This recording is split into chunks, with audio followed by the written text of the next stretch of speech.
Good afternoon, grade 7 Arayat. So, dahil wala ang sir, hindi na ako magturo dahil nga nawala ng pasok.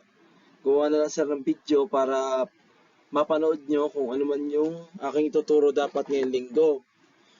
Ang objectives natin ay describe a nature background of sports. So, ito PowerPoint na to, bibigay ko na rin sa inyo sa online. Then yung sasagutan, pakigawa na lang din.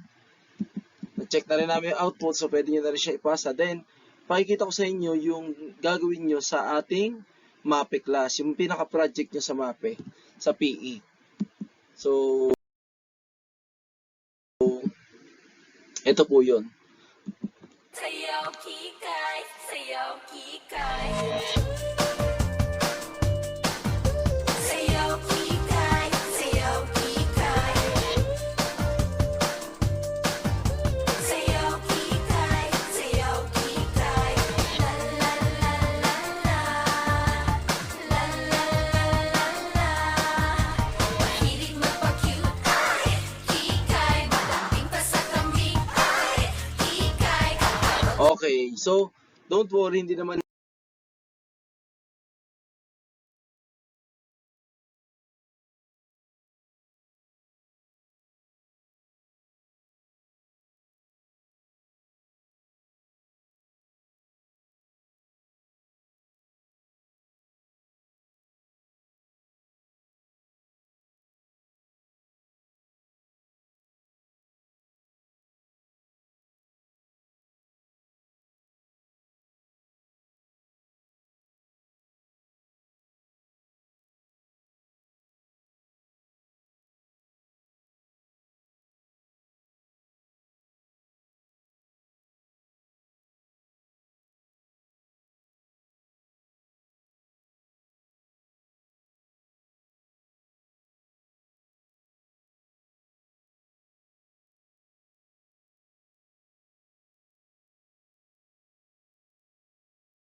lahat yun ay ganun na ang tugtog ninyo. Kayong bahala kung anong decision nyo, kung anong tugtog na gagamitin nyo.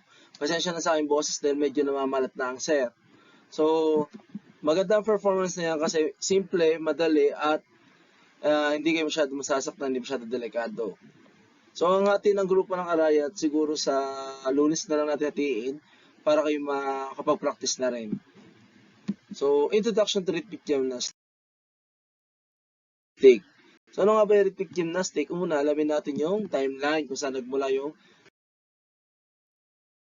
rhythmic gymnastics. Noong 1940, nagsimula itong maging competitive rhythmic gymnastics sa Soviet Union. Noong 1961 naman, nirecognize ito as a discipline at ang unang tawag ay modern gymnastic. Then tinawag na rhythmic sportive gymnastic and finally rhythmic gymnastic.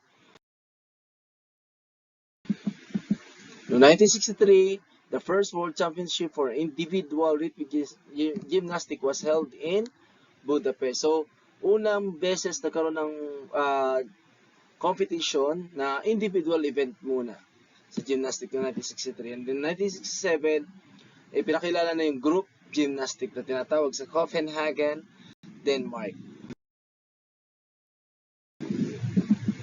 So 1984, naisama siya sa Summer Olympics sa Los Angeles, California.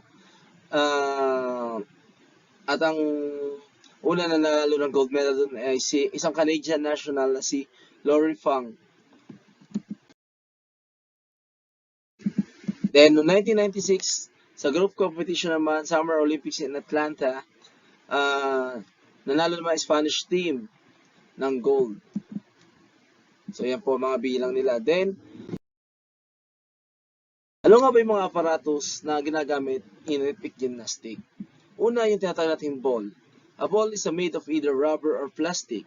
So, ganito pong itsura niya. Alam naman natin that a ball is a bola. So, yung sinasabi natin ball is gawa sa rubber or plastic. Kasi hindi mo pwedeng bakal, mabigat yun. Next, hoop. So, ito ay similar sa isang hula hoop. 80 to 90 cm wide ang diameter, pero pwedeng gawa sa plastic or pwede sa wood. So, ginagamit ito as execution. Kailangan magaling ang balance dito sa hoop. Then, ang rope naman is gawa naman to sa hemp. Yung hemp, yung mga parang abaka, gawa doon ang pinakatali nila. So, nakadepende ang haba nito kung gaano katangkad ang isang gymnast. Then, ang clubs naman is parang sabihin natin bowling pins na tinatawag. Ito yung tsura niya. Yan. So, ginagamit siya as juggling. Ribbon naman, ito yung pinagagawa ko sa inyo. 7 meter na nakatouch stick. Kaya lang, napakalaki naman ng 7 meter. Kakaawa naman kayo pagka bibili pa kayong bibili. So, dapat na siguro lalampas sa inyo yung lampas sa height nyo yung ribbon na may bibili nyo. So, dito, ginagamit to, hindi pwedeng titigil ka sa galaw. Kasi pag tumigil ka sa galaw, magkakaproblema ka sa motion ng ribbon. Kasi bigla rin titigil yung motion. So, ano nga may facts sa rhythmic gymnastic? Rhythmic gymnastic sport that combines element of gymnastic, dance, and calisthenics. Iba pa ko siya ang gymnastic sa rhythmic gymnastic. Pag gymnastic lang, ito yung mga flexibility, elegance, ganun na tinitingnan. Pero pag rhythmic gymnastic, may kasama itong sayaw, calisthenics, at gymnastic. So, ano nga ba yung mga dapat mong mataglay para mag-perform ito? Balance, flexibility, coordination, and strength. So, ano yung skills? May dalawang skills sa gymnastic, the locomotor and non-locomotor. When we say locomotor, it is yung gumagalaw ko sa iyong pwesto. Kagaya ng walking, running, leaping, jumping, hopping, galloping, sliding, skipping. So, lahat ng iyon is umaalis sa pwesto. Hindi siya nanatili sa gitna or kung saan sila nakatigil. Then, may tinatawag tayo ng locomotor. Kabalik naman ng locomotor, hindi siya masyado nagalaw. Sa pwesto, kalimitan na yung naka-steady ka lang. Bending, swaying, swinging, turning, twisting, stretching. So, lahat ng yun ang skills na kailangan mo sa rhythmic gymnastic. So, ang fundamental ng skill of gymnastic, papakita ko sa inyo sa ball. Dalawa lang ang pwede rito. Bowling, it's either bouncing, rolling, or throwing. Yan ang mga technique na ginagamit dito. Both hands ang kailangan dito kasi hindi kakayanin ng isang tao bumuhat lang ng isang kamay lang dahil medyo mahirap. Okay? So, now, sunod natin is yung hoop. Ang hoop naman, kung gagamitin siya rotation sa hands, sa body. So, same concept lang din gaya ng isang hula hoop. Then, ang rope naman, itong kailangan ay leap and skipping. So, meron dito throw, circular rotation, figure of 8. So, ito ay ginagamit na mas maraming locomotor dito. Patalon-talon, pa-tiyad-tiyad, ganun ang rope. Yung clubs naman, katulad ng mga nagbabartender or club, yung sasabi nating juggling, yung sa mga payaso. So, that is a technique of club. So, kailangan masalo ng kabila mong kamay, yung iniagos mo mula dun sa isang kamay.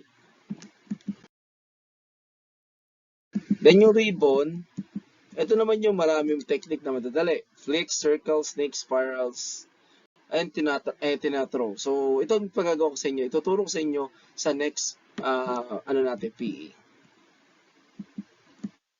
So, ano nga ba ipapagawa kong activity? Una, arrange me.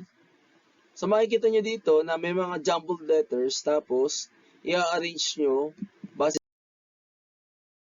sa pagkakaintindi kung anong sagot talaga siya. Tulad dito,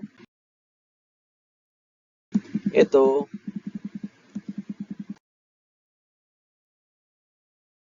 ito, at ito. Yan. So, ang sunod natin, ang activity sunod natin, looks familiar. Meron ditong matching type. So, imamatch nyo lang yung column A sa column B. Answer only. Okay, mga bata? Thank you.